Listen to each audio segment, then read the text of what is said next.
You ask Tiger to solve. This deals with linear equations with one unknown. The final result is m equals 8/5. Let's solve it step by step. Simplify the expression. Expand the parentheses. Multiply the coefficients. Simplify the arithmetic.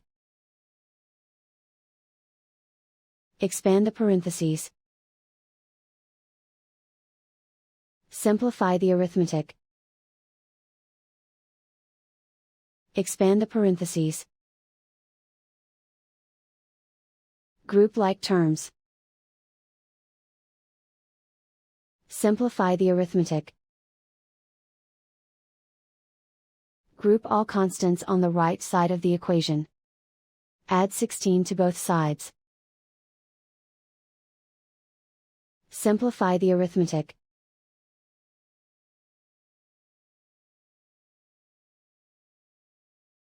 Isolate the m.